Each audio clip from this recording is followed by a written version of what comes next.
Some mysteries are so disturbing, so bizarre, that even the FBI can't crack them. Dead bodies found in impossible conditions, secret codes that have stumped cryptographers for decades, evidence that defies every logical explanation. These aren't creepypastas or urban legends. These are real cases documented, investigated, and still completely unsolved. I've spent weeks researching the most disturbing unsolved mysteries in modern history, cases that have haunted detectives for decades, cases where the facts are stranger than any fiction writer could imagine. In the next 10 minutes, I'm taking you through 7 cases that will keep you up tonight. By the end, you'll understand why some mysteries might be better left unsolved. Let's begin.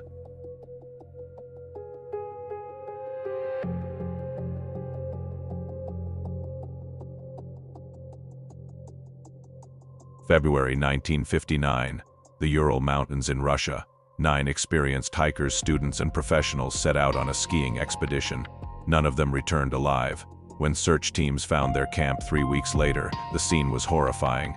Their tent had been slashed open from the inside, as if they were desperately trying to escape.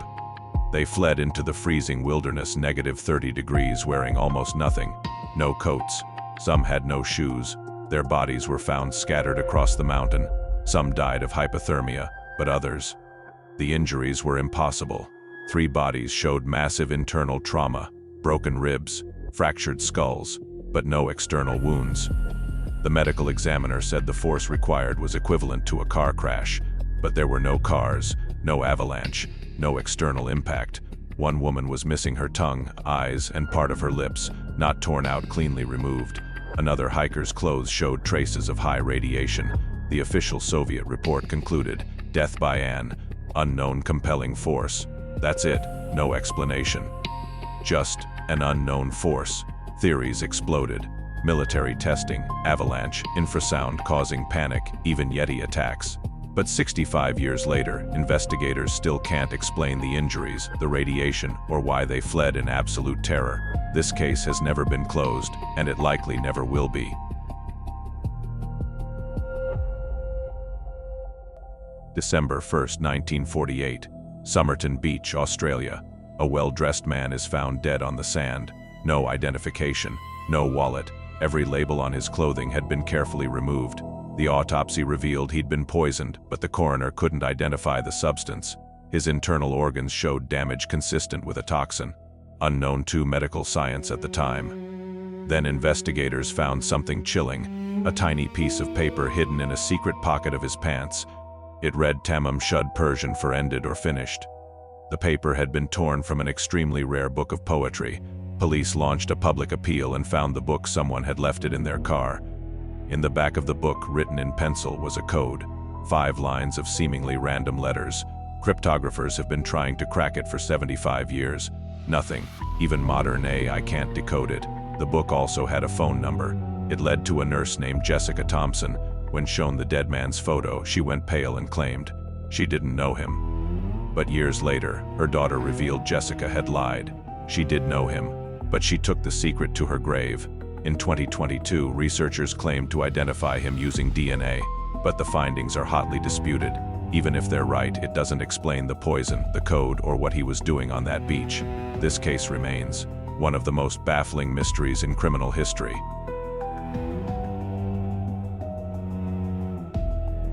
November 29, 1970. Isdal Valley, Norway. Hikers discover a woman's body, burned almost beyond recognition. Half her face is gone.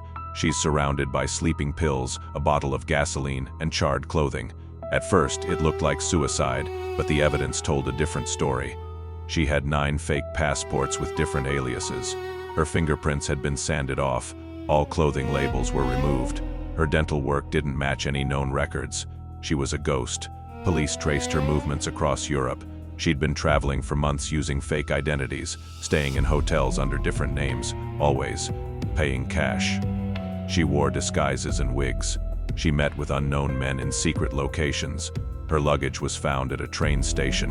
Inside, more wigs, coded diary entries written in a cipher that's never been cracked, and travel documents showing a complex web of movements across multiple countries.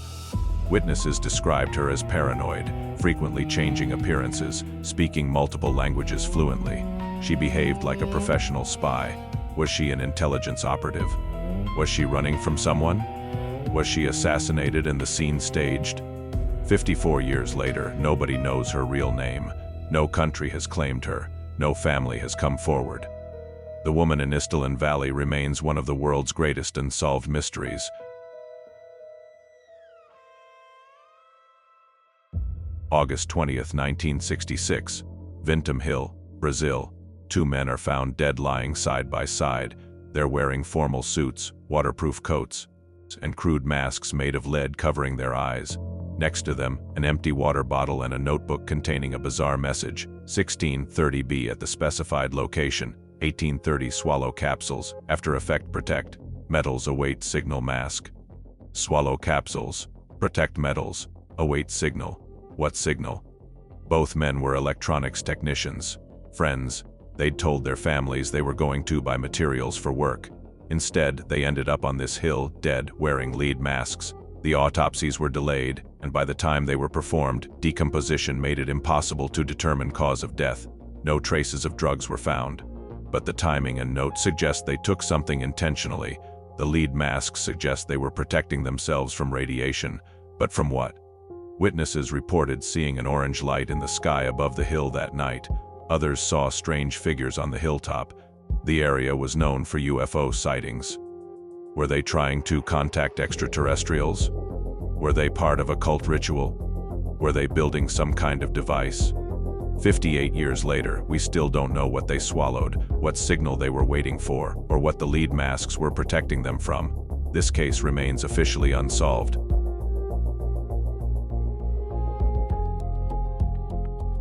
Let's go deeper into the Tamam Shud case, because there are layers we haven't covered. The code found in the book, it's not random letters. Cryptographers believe it might be a one-time pad cipher, which is mathematically unbreakable without the key. Some researchers think the letters represent coordinates, initials, or chemical formulas. Others believe it's a love letter or a spy communication. One theory suggests the Somerton Man was a spy during the Cold War. Australia was a hotbed for Soviet espionage in the 1940s. The strange behavior, the removed labels, the unidentifiable poison, all consistent with intelligence work. Jessica Thompson, the nurse with the phone number. Some believe she was a Soviet operative or had connections to espionage networks. Her reaction to seeing his photo suggests she knew exactly who he was and was terrified of being exposed. Her daughter later revealed that Jessica had a son who looked remarkably like the Somerton Man. DNA tests were conducted, but the results have been disputed and are inconclusive. Here's the disturbing possibility. What if the code isn't meant for us? What if it was meant for one specific person who is long dead or who has chosen never to speak? If that's true, this mystery will never be solved, because the only people who knew the truth took it to their graves.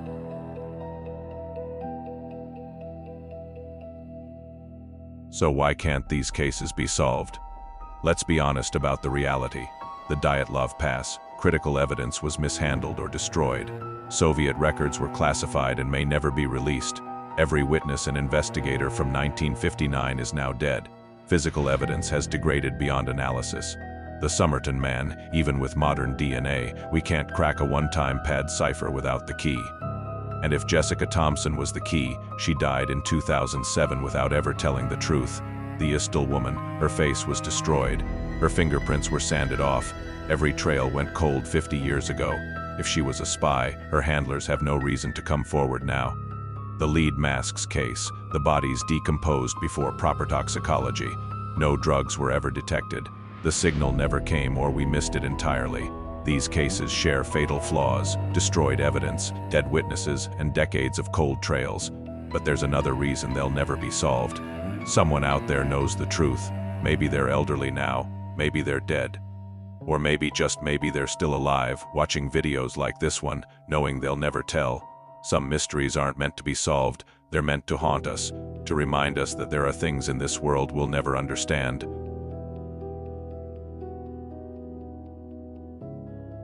These 7 cases represent the darkest corners of unsolved mysteries, cases that have stumped investigators, cryptographers, and forensic experts for decades.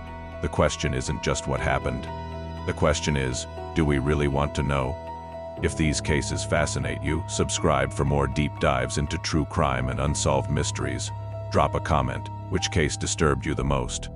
Until next time, stay curious and sleep well if you can.